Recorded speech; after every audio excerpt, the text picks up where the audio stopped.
Good morning, good afternoon, good evening, and welcome to the Oraculos True Divination podcast, where I bring you ancient wisdom for the modern mystic.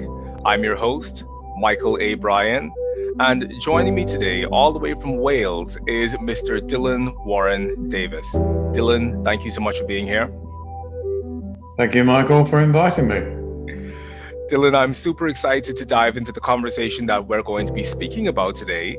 But before we go there, for those of you who this is your first time joining us here on the Oraculos True Divination podcast, this is a podcast where I bring you interviews from astrologers, mystics, and diviners from all around the world who aren't just changing their own lives through their spiritual practice, but they're also actively contributing to the greater landscape of spirituality that we all know and love.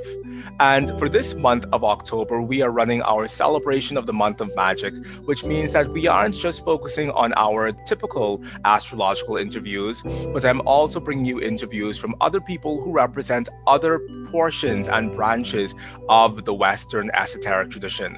We've had tarot readers thus far, geomancers, and today we're going to dive into yet another topic that is pertinent within the larger unfolding of our Western divinational landscape.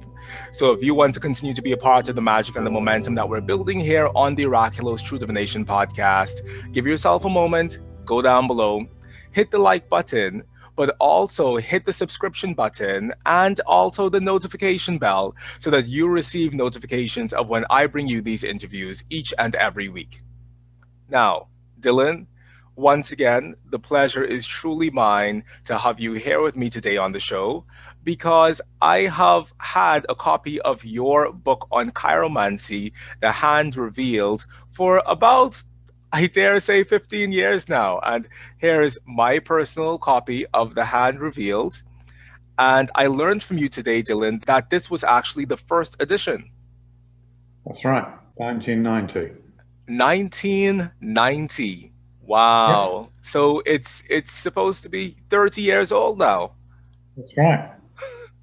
Well, I was born in 1992, so I can tell you that I'm super thrilled to hold on to a book that is just about as old as me, or I guess I'm just about as old as it, because I've definitely spent the last 15 years just constantly referring back to your book because of some of the amazing work that you've done in it in terms of bridging the gap between chiromancy or hand analysis as a standalone subject and framing it against this larger backdrop of the Hermetic tradition.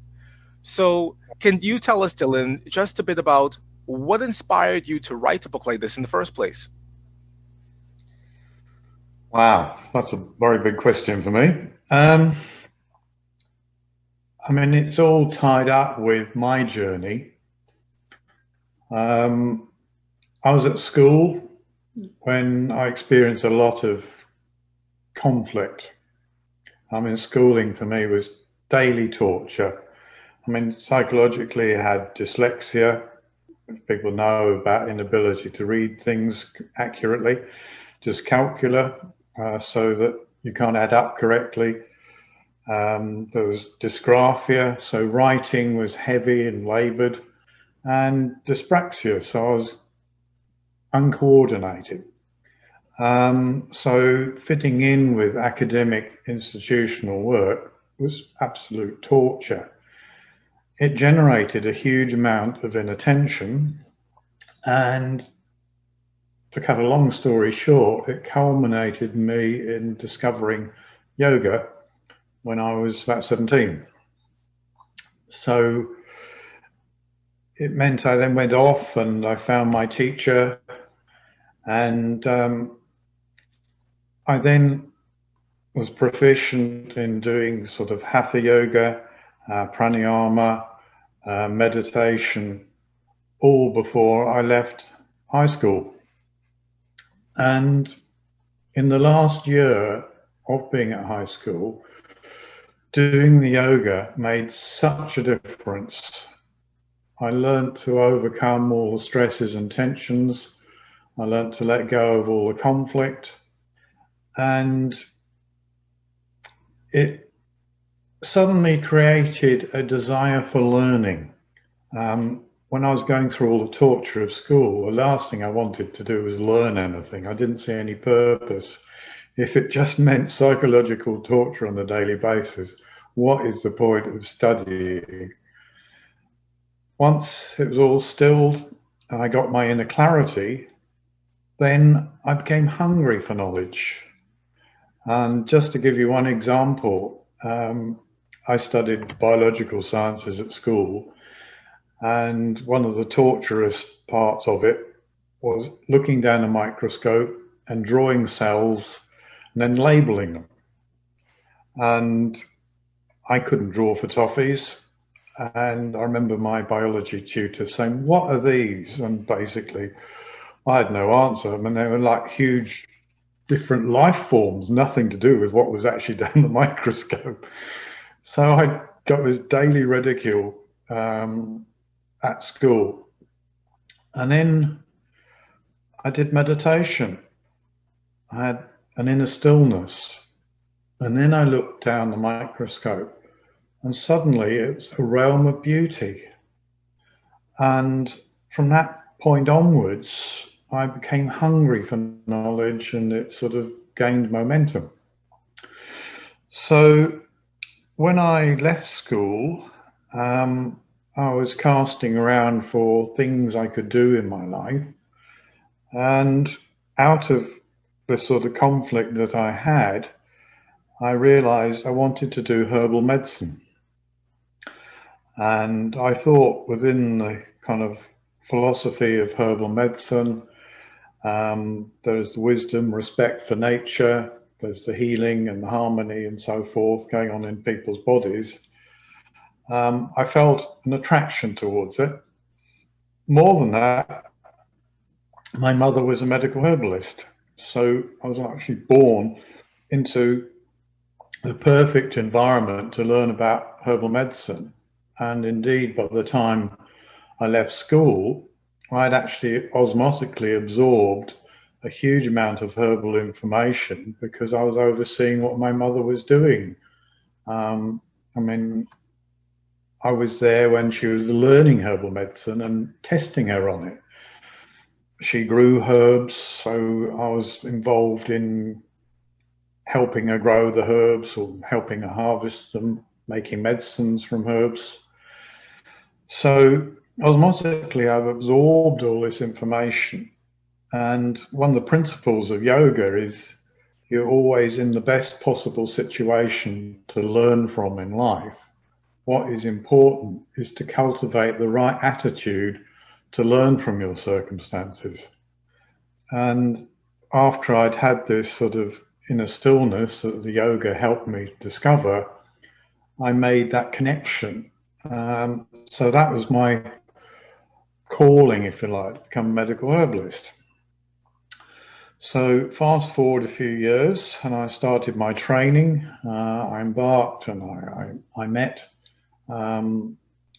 contemporary students who were also studying it.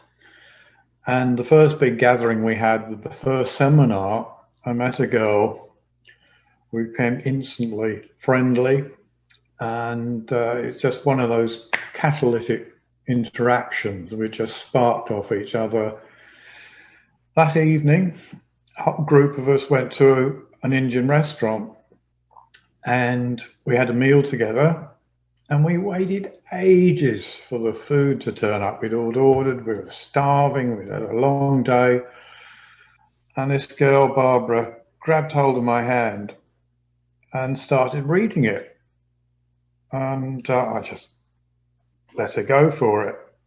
And as she rattled off all these details, I thought, wow, how can you describe all that? You've only just met me today. And I thought, wow, that is brilliant. Anyway, moving on from that, I got to about 2 years of studying herbal medicine, and I realized that the ancient wisdom had been lost, and what has come into its place was conventional medical ideas, which is the sort of reductionist biomedical model. which takes any illness and reduces it down to some biochemical process in the body. And there was no regard then to the whole person. And once I saw this shortcoming in the biomedical model, in the diagnosis I was being taught, I wanted a diagnostic tool that would look at the whole person, not just analysing the body in small bits.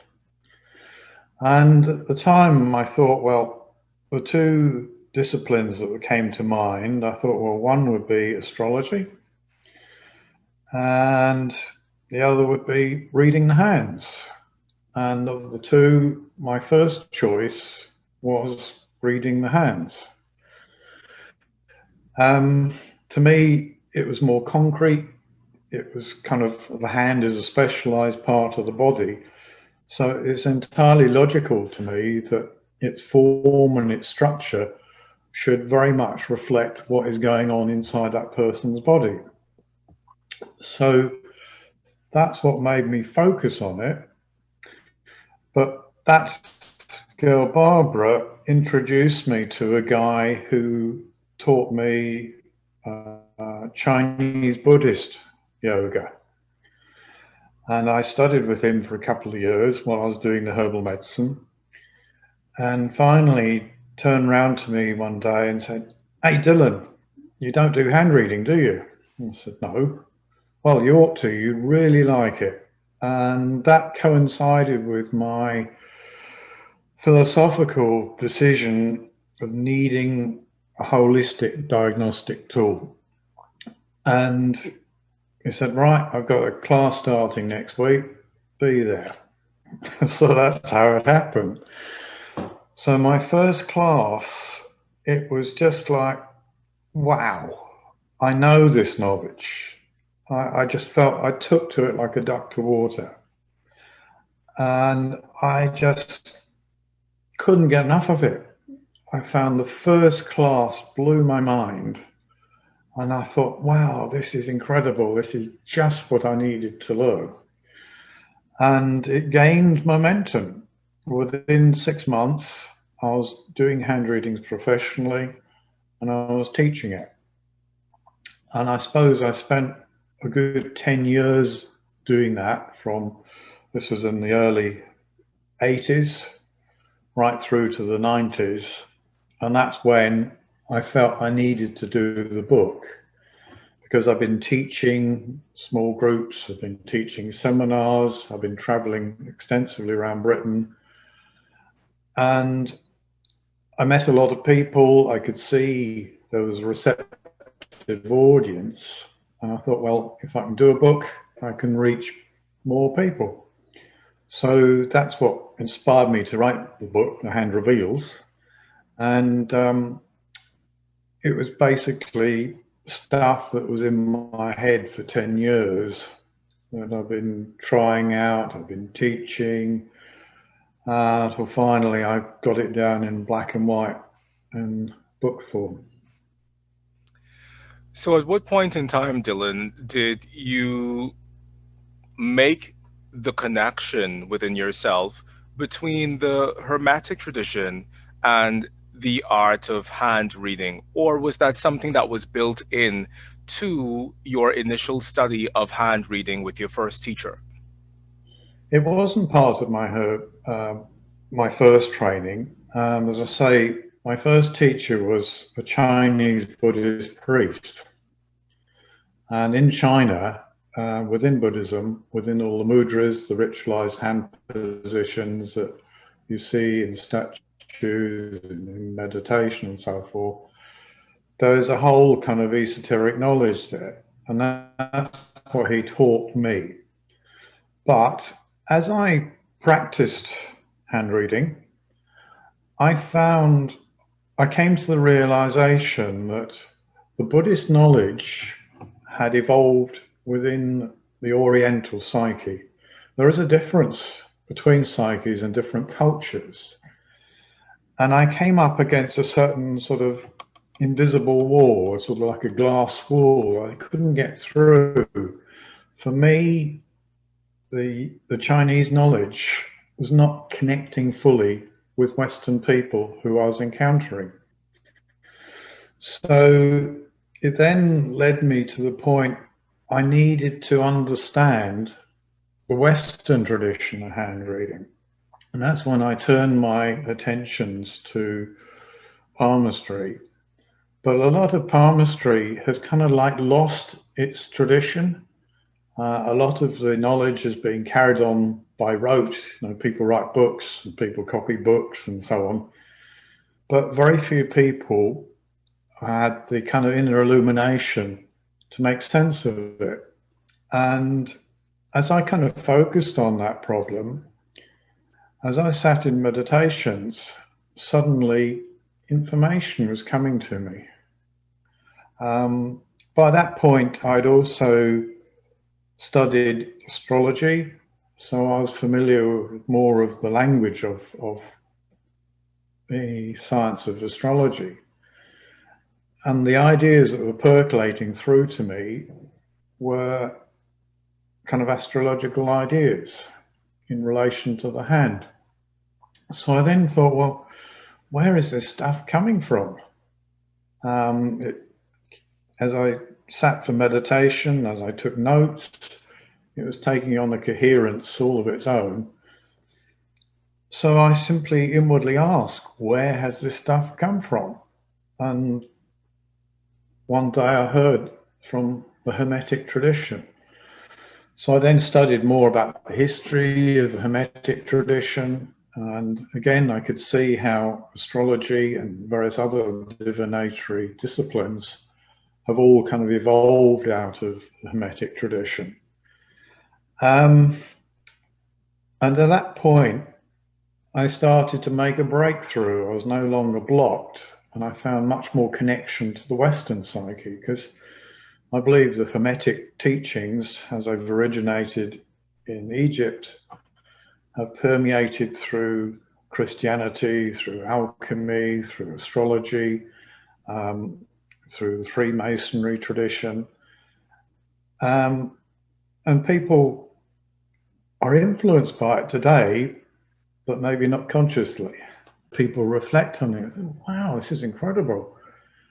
And I found people similarly, you know, I've been getting these ideas and I just didn't know where they were coming from, and I was able to frame them where it's coming from, and it was making sense to them. So that, I think, is what differentiated the hand reading in the hand reveals from the Buddhist teachings that I was originally working with.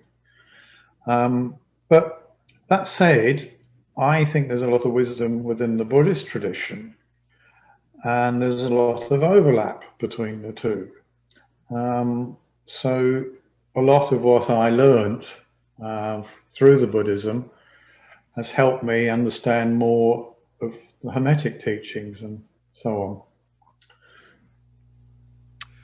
Dylan, I think it's really interesting this point that you make, that there is indeed a difference between the psyche of someone born within the framework of an Eastern culture and the psyche of someone born within the framework of a Western culture. And I think many of us who have this opportunity to go out and study Eastern traditions, whether that is yoga or Ayurveda or Tai Chi or traditional Chinese medicine, when we come back to our Western lives and try to transpose that information onto our Western modernity, sometimes there is a good match between the two, but sometimes we do notice that, why doesn't this really jive within the context of my Western experience? And I think a lot of people who have studied Vedic philosophy, for example, when they try to bring that wisdom back into a purely Western framework, they find that the Western framework doesn't really have the specific sensitivity to integrate that clearly. And we need oftentimes to hear from people within our own tradition who have created a Western experience of the same astrology or of the same hand analysis, but within the context of a Western frame of reference. That's right, yes. I mean, just a sort of simple example. In Indian hand reading, one of the first things you'll be told is when you're going to die. Now, in Indian culture, they believe in reincarnation. So an Indian hand reader sees that part of the service. Right, you're going to die at 50. So you're 30 now. So you've got 20 years to get your life in order and make sense of it. Now, you'd say when a person's going to die, in the Western hand, most people are terrified of death. So if you start your hand reading, it's like, when am I going to die? They'll just freak. Oh, I don't want to know that. I'm come to you to be told when I'm going to die. Culturally, we're thinking very much not in terms of reincarnation. I mean, modern man thinks very much in terms of this is your one life, that's it. When you die, that's it. It's over. There's no reincarnation. So, and to be told when you're going to die is not good news. But that does show the difference between two psyches. You know, the Oriental that's far more involved with succession of lifetimes has a different perspective from the West, which is just obsessed with one. So, Dylan, what have you found to be the qualitative difference between the Western hand reading versus some of the specific things that an Eastern practitioner would look for? So, what does the Westerner want to know when they get their hand read?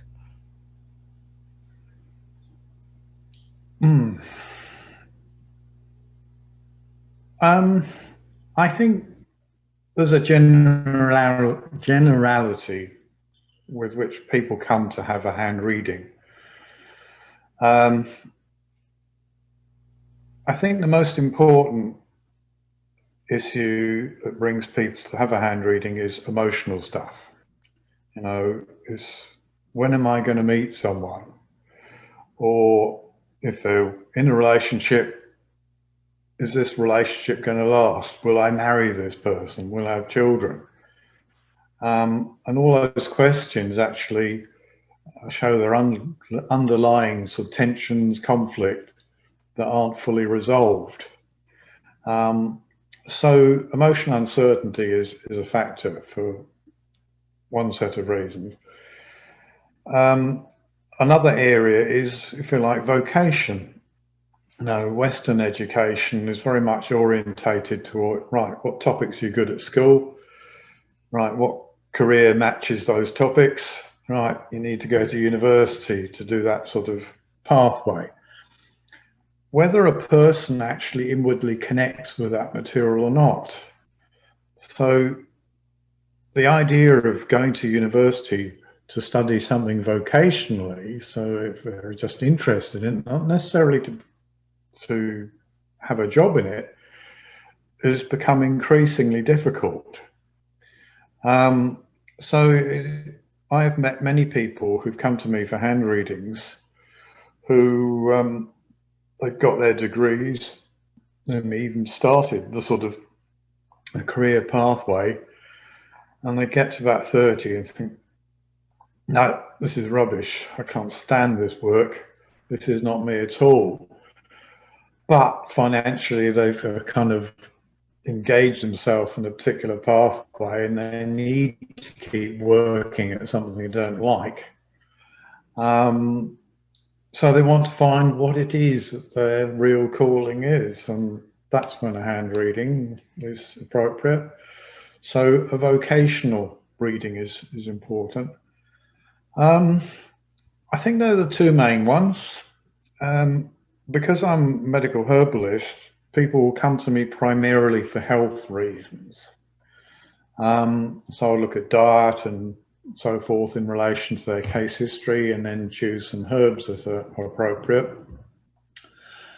But I can with certain people, recognize they need to have a bigger picture of their life than just their physical concerns over their health. And that's when a hand reading has often been very useful to gain that better perspective of their life, whereby they can consciously make decisions like, oh God, this job is just too stressful for me. Find the right vocation, and if you can find something that you really enjoy, that you're happy with, all that stress disappears. And the absence of the stress means that your health is much, much better. So I've helped dozens of people like that over the years in the health context, but it's not necessarily the reason why they came to have a hand reading. They probably don't think of a hand reader as offering that insight straight up.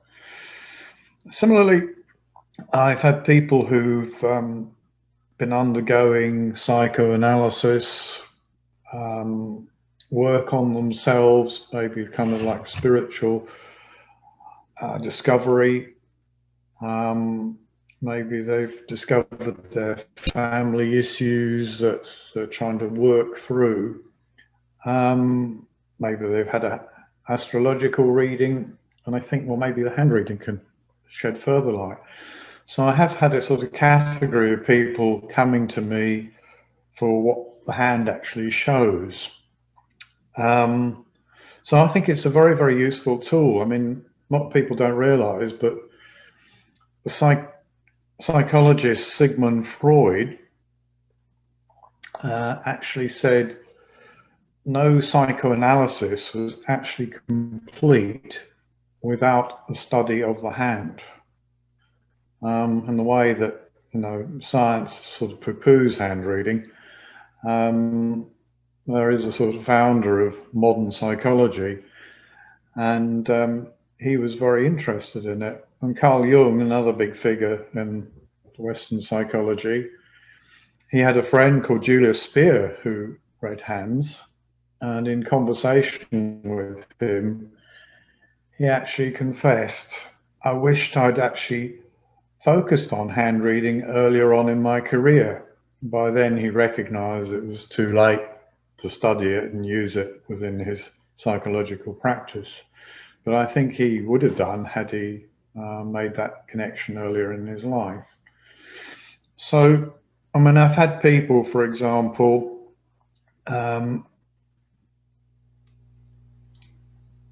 have amazing revelations through the hand. I've been undergoing psychotherapy and layers have been peeled off, but they still could not make a full realization of what was going on inside them. And then the hand really brings it into focus. And one guy in particular said, wow, that was incredible. You have told me more about my life than I have discovered through 2 years of psychoanalysis. Now, he then said to me, I wish I'd come to see you earlier than I actually did. But you do need time to process stuff that comes out of the hand. Okay, I can bomb people with a lot of information, but people then need to go away, reflect on it, and gradually over a period of time, perhaps they need a therapist, perhaps a counsellor to interact with the material that I've raised. That process of self-discovery, of inner healing, does take time. You can't suddenly do it overnight. So those are the main ways that people have come to me. But no, coming back to the earlier point that we were talking about in terms of the Western psyche, then I think the Western psyche is conditioned very much by a lot of the kind of religious tensions and struggles that have existed through the centuries, of which Christianity has played a big part. So there's a lot of kind of Christians versus pagans. As the Catholic Church has evolved, it's tended to try and suppress, destroy other teachings, indeed even other schools of Christianity that have not come from the Roman lineage. And so people in different times, different eras, have encountered a lot of religious struggle, religious conflict, and I think in many ways institutionalized religion of all different persuasions tend to, how shall I say, run out of steam. They start to lose the inner illumination that inspired their growth and their expansion. And in its place, they start to become increasingly dogmatic. And in the process of becoming dogmatic, they cease to be able to illuminate the followers. My Buddhist teacher came up with, I think, a very sort of acid definition of religion as being mankind's limitation placed upon spirituality. The spirituality saw as the infinite, whereas religion is a sort of filter whereby people see the infinite and in all its imperfections. So as you look at an individual religion, generally there is some inspired teacher at the figurehead of it. And I have made that divine connection, and for want of a better way of describing it, they've got the light that then extends to whoever is following them. But as you look at a religious structure, particularly as it gets older, more and more spiritual materialism is built up. So you get a hierarchy developing, an order. Well, you know, I was closest to the teacher when they were alive, therefore I'm more illuminated than you. And so it sort of percolates down and down and down, and the light sort of gets dimmer and dimmer and dimmer. And you can reach a point where people are just blindly following a teaching. I'll buy all the books, and I think just by reading all the books, they'll get that illumination. But spirituality is communicated without words through the heart. And so there is this silent transmission, which only the best teachers can kind of impart. So, yeah, I think there's an awful lot of the structure of religion that conspires against the opening of the heart through love and receiving the inspiration. So in many ways, when people come to me for a hand reading, for the sort of divinatory part of it, they want that inner connection whereby they can start to be inspired for themselves to make sense of their lives. And I think that's where the real power and potency of hand reading lies. I love what you said earlier about how chiromancy and hand analysis really serves as a bridge for people to interact with the divine on their own terms, or to interact with a greater sense of their own internal wisdom system on their own terms. And do you feel as if that makes the art of hand analysis another method of divination? Or do you feel as if hand analysis stands within a category all to its own? No, I don't see it as all on its own. I just see it as another tool for looking at that person. In terms of what we've just been discussing, one of the things that I've become absolutely fascinated by, and I wish through my career I've been able to generate more insights, is that when people practice yoga, so in many ways I think a lot of yogic teachings is practical spirituality,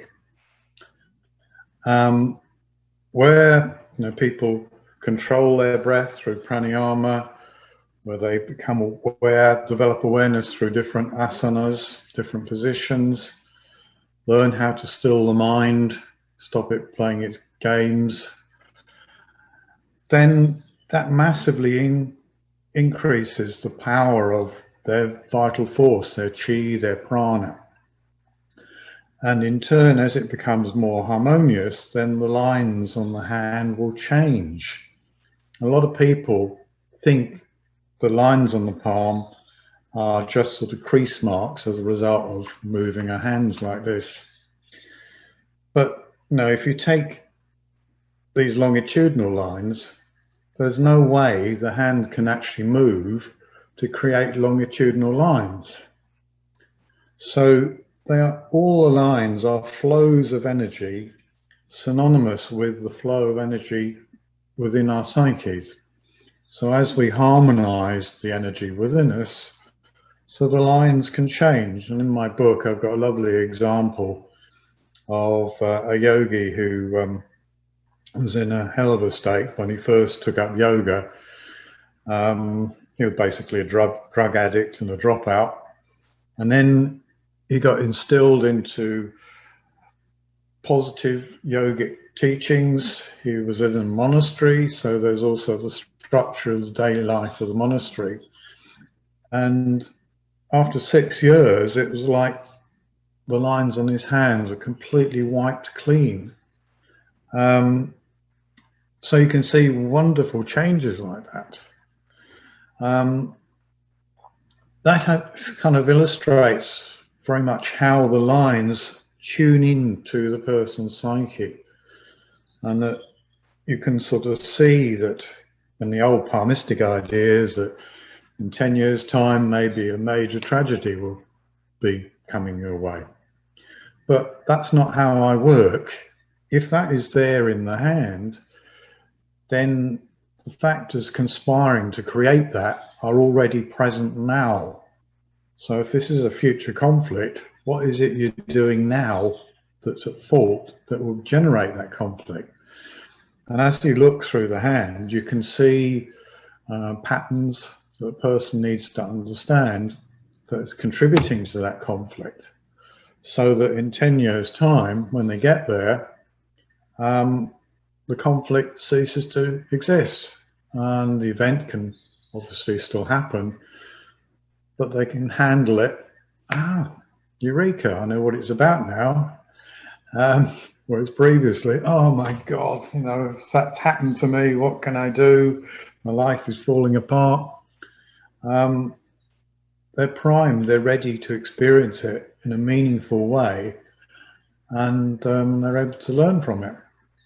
So that, in many ways, is how the hand is so useful for helping people. Dylan, in terms of the hand as a prognostic tool, because the example you just gave was of something in the future. Yeah. Do you find that through hand reading we can do, or has there been within the chiromantic tradition, a tradition of prediction based on hand analysis as well, or is it all based on the now of your life, as in the blueprint of the life that you currently have? Yeah, I mean, there's both those perspectives are valid. I mean, you can look at all the lines on the hand, they reflect you right now as you look at them. But within each line, there's an age corresponding to where you're at. And so at that point, obviously, what lies before it is your past, and what is ahead of that point is your future. Now, I often use the analogy is our sense of time is like being in a vehicle. I mean, I often say to people, you're born into this body, it's your vehicle that you have to experience life through. And because you're born into a body, you experience time. Now, as you sort of look out your front windscreen, there is the future coming towards you. As you look out your side windows, that's where you're at now. As you look in your rear view mirror, you can see your past life trailing away. So there is this progression of time through your life.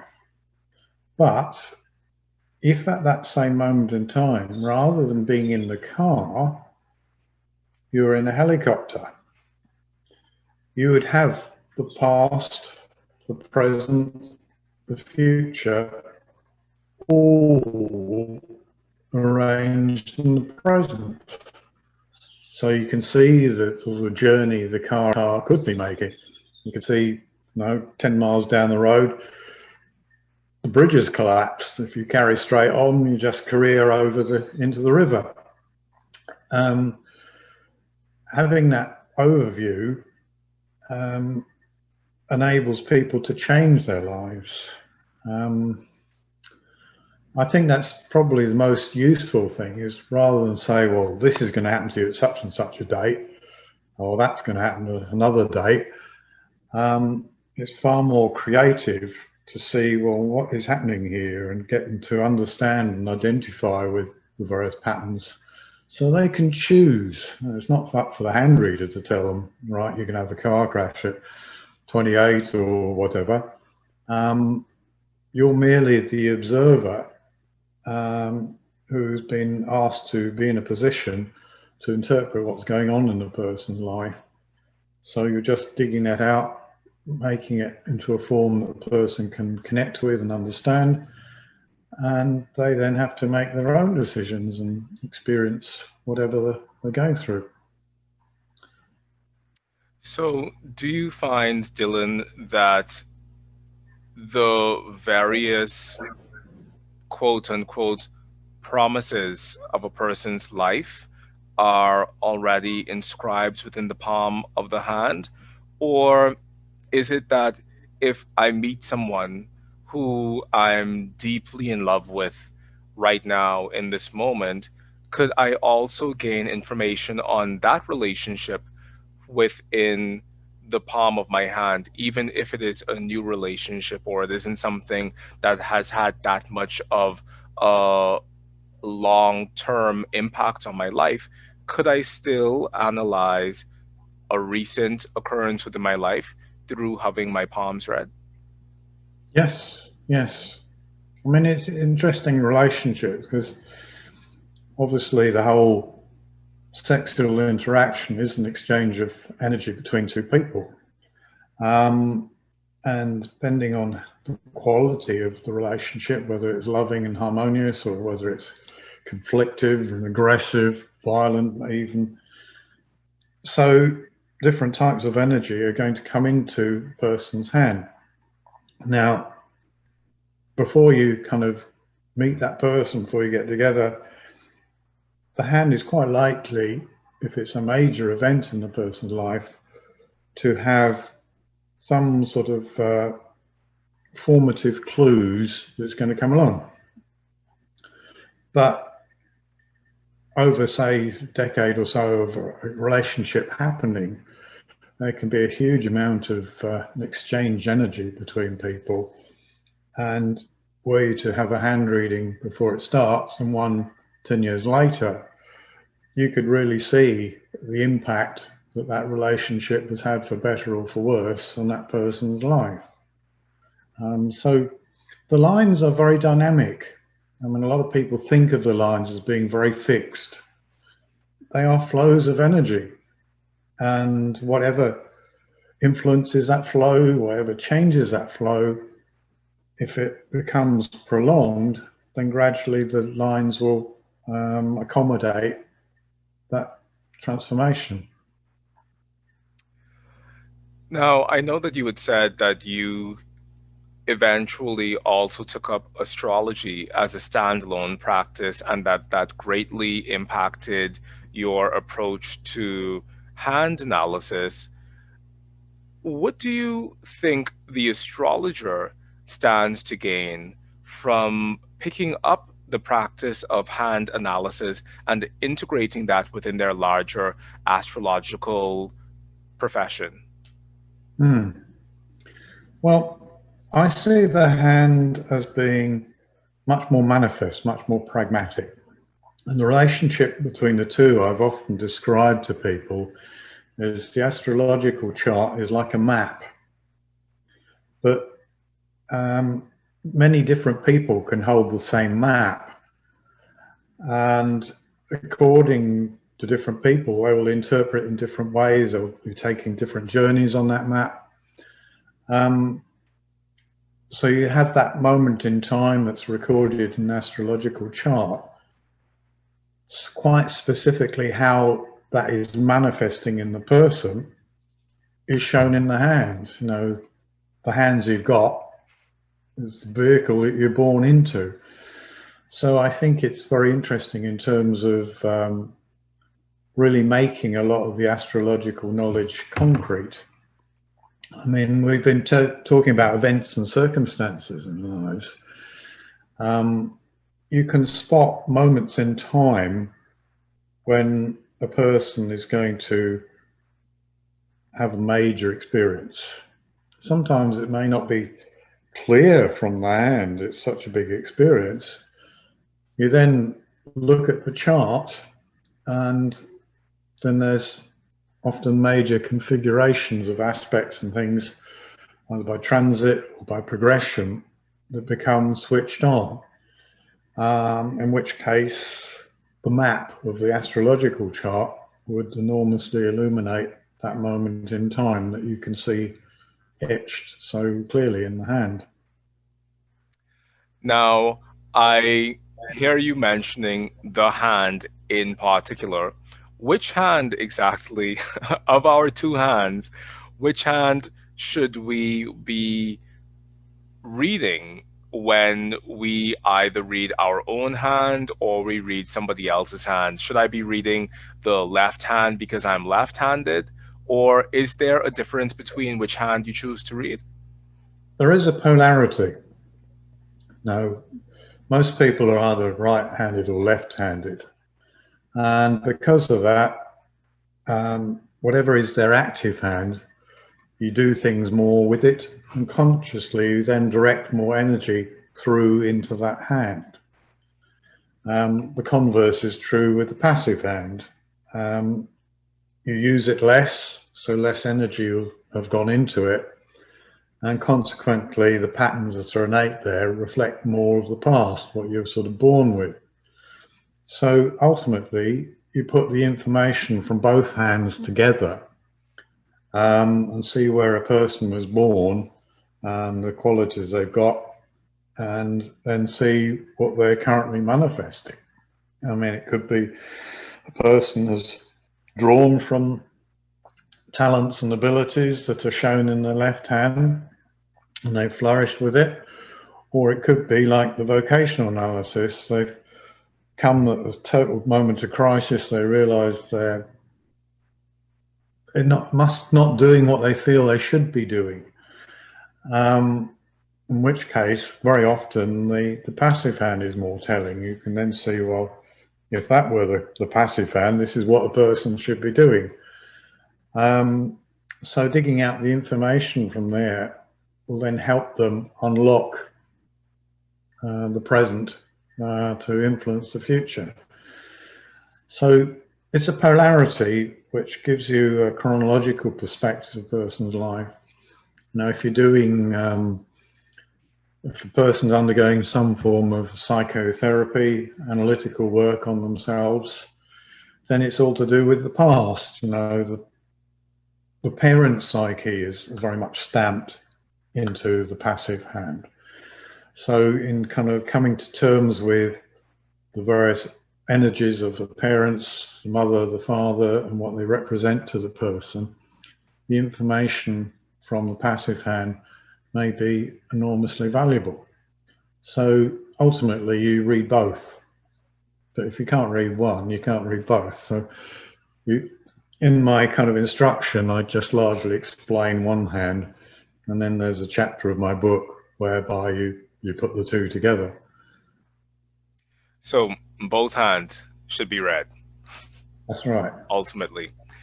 Ultimately, And yeah. as a practicing hand analyst, about how long does a session take when you read both hands? And is it something that you have to prepare for beforehand? Because I know that one of the things that you had mentioned in the book was people essentially inking their hands. It was back in the day when you would send faxes and things. So I know that you had mentioned that people could do an an ink print of their hands, essentially print it on paper and send it off. Is that something that we do beforehand so that we can analyze the ink print before the client comes in, or what is that process exactly? When I see clients, I take the handprints. I actually find that moment, I mean, you're spending about half an hour um, inking up the hand, imprinting it on the paper, drawing around it. You have to take a number of handprints. It's a bit like taking photographs of people. Take a dozen or so to get the one shot that you particularly want. There are problems with imprinting the hand on paper. It's a three-dimensional structure. Making an impression in 2 dimensions means there's a bit of a compromise, and you can get blurring and distortion setting in. So you want to minimize that. But that's all part of the fun. It's a big icebreaker. Someone comes in off the street, within a couple of minutes, you're inking up the hand. You don't normally get that close to people in social intercourse. And I remember this woman, she was in her 80s. She'd sort of been unmarried, she was a spinster. I suspect she probably was a nun or something in part of her life. And she suddenly shrieked when the ink was on her hands. Oh, I haven't had this fun since I was a little girl. And she was so excited. And she opened up to then having a hand reading. So people obviously not as extreme as that. People go along with it. Oh, I last did this in primary school, But I like it because it's that sort of connection. It's a time for warming up before you go straight into perhaps some of the bluntness of a hand reading. So you've got your handprints. I need a bit of time to study it. Sometimes give people the analogy. It's a bit like a game of chess. Once all the pieces are on the board, at the outset, there's so much possibilities of different moves and so forth. You need to kind of tune into it. But there's so much information, kind of virtually every aspect of a person's life is reflected in the hand in some way or other. And I then usually ask the person, what is it you've come to me about? Just to narrow it down, well, I want to know about my health. Great. Well, then I can then look at all the features and formations in terms of what the health is all about. And then I'll focus just on health stuff. Sometimes other things kind of creep in. So I spend about 2 hours optimally with a person. First half hour is the preamble, the taking handprints, 10 minutes of looking at the handprints, looking at key features and so forth. And then at least an hour's reading, but I often prefer an hour and a half, because once you've got all that information up in your head, you don't want to sort of lose it. And then people phone you up, oh, just can you carry on with that reading? And it doesn't have that same flow, it doesn't have the same magic. If they come see you again, there's often a different dynamism to that follow-up consultation. So I prefer, well, in the old days, I used to work with a C90 cassette tape. And I would just let rip. Stuff used to come up, it would flow into the reading, person would connect with it, maybe just wash over them. There was just too much information for them to take in one sitting. But the fact it was recorded means they could then play it back at their leisure, you know, sort of week later, a month later, years later even. And they would hear things, make connections which they failed to see the first time round. So that's what I prefer to do, is to work with all that information, impart as much as I can, but be focused on what the person needs to hear. You know, there's a huge difference between what the hand can potentially reveal and what that person needs to know. And I think the skill of the hand reading largely relates to how they can focus into what the person needs to know at that moment in time. Now, Dylan, a teacher of mine, a yoga teacher of mine, BKS Iyengar, he once made a statement that a good book is better than a bad teacher. And I know for a fact that this is a wonderful book, The Hand Reveals. It's truly assisted me within my own life, and it's aided me in making connections between the Hermetic tradition and astrology and alchemy and chiromancy in a really skillful way. And there's a section in there when you go into the work of Dr. John Dee, which I think we're going to have to bring you back on the show to talk about it at a later date. But what I would like to ask you is hand analysis something that a person can fully learn through picking up a book like The Hand Revealed? Or is there still an element where they need to find a teacher and someone who can guide them through the nuances and some of the things that you possibly can't articulate in book form? Right. Well, I wrote that book as a textbook. And I mean, I've taught tens of thousands of students over the years. But I realize there's many, many more people who would love to learn hand reading if they came across it, but I can't be there for them. And obviously some of my students will be there for them. But I often think of the subject of hand reading as the world's population times 2. We're approaching 8 billion people, so that's 16 billion hands out there in the world somewhere. So it's a vast topic. I think having a teacher is a rare opportunity to really learn the subject. Obviously, my father, he was an artist, he was a sculptor, in fact, and he always has said to me, if you are a good teacher, then your students should learn as much as you, but then go on with their own experience and actually learn more than you. So they should eclipse you if they're a good student. Just starting with a book, I mean, though I've done it in a way because I've taught the subject for like 10 years at the point as I wrote that book, so I was carrying that knowledge in my head for that period of time. I wrote it in a way that I wanted the book to stand alone so the diligent student could learn it. So it is potentially a gifted student should be able to learn hand reading from the book. But I enjoy teaching classes.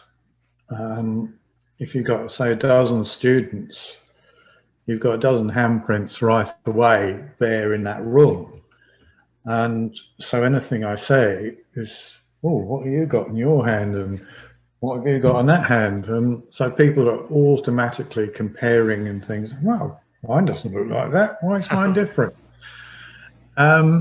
that's the important thing, is when you see a large number of hands, you see the diversity of handprints. Obviously, an individual person with diligence, taking handprints, meeting different people, can acquire it. But it's difficult to, if you're doing it solo, to go out and gain the confidence to reach a lot of people. Whereas in a class, in a seminar situation, you can instantly inspire them. I've got thousands of handprints in my collection that I can instantly draw from. These days it's digital, so I can just call them up on screen and suddenly it's on PowerPoint on the wall and everyone can look at it. It's dead easy. So the more you kind of expose people to seeing hands of all shapes, sizes, all sorts of formations, the bigger the experience, the better. One of the exercises I often do is to get people to study their own hand, and then as you come across another person's handprint, compare and contrast and go through every single feature. It's kind of fiddly and pedantic, but it will then train you to think about your own life, but also how that person's life is subtly different from yours. Why you are not that person. Why their experience, their perspective on life is different. Why they have different opinions to you and so forth. So I think the diversity is key. And I prefer it as a living subject, you know. Unfortunately, we're all experiencing COVID restrictions, so a lot of educational structures that have existed are currently kind of closed right down, and it's all going to Zoom. But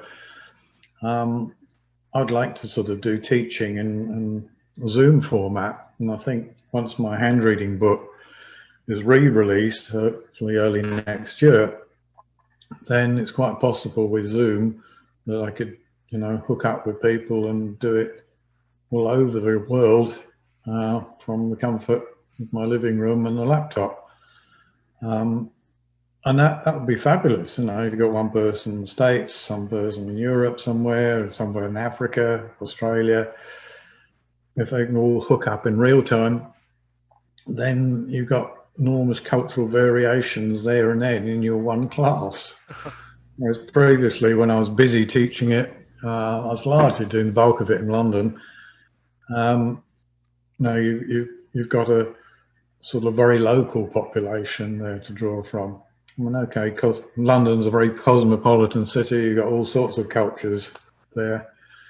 But, you know, if you've got a broader geographical draw from, then obviously that would enormously enrich reading hands.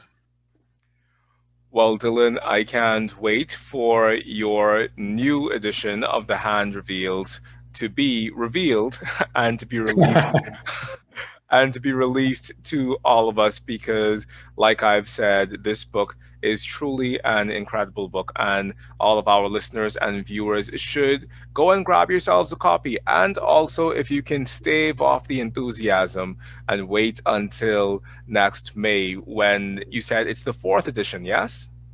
The fourth edition, yeah. Right. So if you all go It's and going to be published by Aeon Books, AEON Books. So just Google that, you'll come to their website. And it's listed already as a forthcoming release. You might even want to subscribe to it. So the date of release, you'll be sent it in the mail. incredible. So, Dylan, I'm going to put that website down below in the description box for our listeners and viewers to go to Aeon Books and see when your book is going to be published. But is there another way that people can reach out to you if they want to learn from you or work with you? How can we connect with you? Well, I have a Facebook page, which is The Hand Reveals. So if you're on the Facebook page, just put it into the search bar, and you'll find me that way. And there's contact numbers. And I've got a few articles I've done there. But I think around the time of the relaunch of my book, I'll be doing more to promote it, more essays and things. Awesome, Dylan. Well, I'm going to put the information for your Facebook page down below as well so that all of our listeners and viewers can go and like and subscribe to your Facebook page so that we all can be in the loop for when The Hand Revealed is re-released in 2021. Dylan, this was such an amazing opportunity to be able to sit down and speak with you today. And like I said, I am so humbled to have been able to connect with you and learn from you within this time that we've shared, because your book and your writings have really been a cornerstone in me developing the sort of specific relationship that I've developed to the Western esoteric tradition today. So thank you so much for all the work that you've done. My pleasure. And to our listeners and viewers out there, if this is your 100th time joining us here on the Oraculos True Divination podcast, or if this is time number 1, I just want to say thank you from the bottom of my heart for continuing to share in this virtual astrological and magical space with me. I receive your comments, your feedback, your encouragement, and most importantly, I receive your love. So if you want to continue to be a part of the magic and the momentum that we're building here on the Oraculos True Divination podcast, please go down below, hit on the subscribe button, and also share this podcast with your other astrologically and magically minded friends, because more and more people need to know about these amazing interviews that we're doing with these amazing authors and teachers from all around the world. So until next time, I'm your host, Mychal A. Bryan, wishing you love, peace, and hope until we meet again. Bye-bye for now. All right. Dylan Warren Davis.